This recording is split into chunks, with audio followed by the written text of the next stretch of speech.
लोमड़ी और अंगूर की कहानी।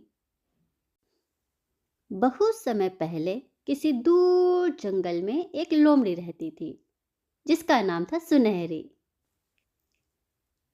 एक बार गर्मी के दिनों में कई दिनों तक उसे कुछ भी अच्छा खाने को नहीं मिला, तो वो भूखी, प्यासी, परेशान गर्मी के दिनों में इधर उधर घूम रही थी।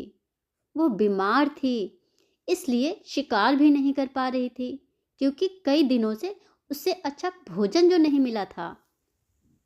भूख के मारे मुझसे चला भी नहीं जा रहा। कुछ भी खाने को मिल जाए, अब तो वही बहुत है।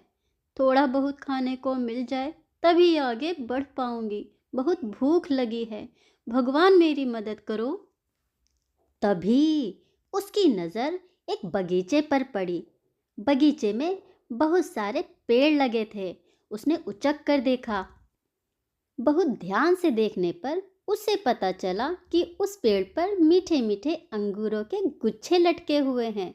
वे पेड़ के पास गई। उसने नजदीक जाकर देखा तो अंगूर बहुत ऊपर लगे हुए थे। दूर से तो बहुत नीचे दिखाई पड़ रहे थे। तभी सुनहरी बोली, अंगूर तो काफी ऊपर लग रहे हैं, पर मुझे तो बहुत भूख लगी है। जान तो है ही नहीं शरीर में, फिर भी कोशिश तो करती हूँ। अभी तो मैं जवान हूँ, बूढ़ी थोड़े हो गई हूँ। लोमड़ी यह बोलते हुए झट से एक ही लंबी छलांग में अंगूर लेने की कोशिश करती है, पर कामयाब नहीं हो पाई और तेजी से नीचे गिर पड़ी। बार बार छलांग लगाने के बाद और कई कोशिशों के बाद भी लोमड़ी अंगूर तक ना पहुंच सकी, क्योंकि अंगूर काफी ऊपर थे। जब भी लोमड़ी छलांग लगाती तो उसके हाथ कुछ नहीं लगता। बेचारी को खाली हाथ ही नीचे गिरना पड़ता।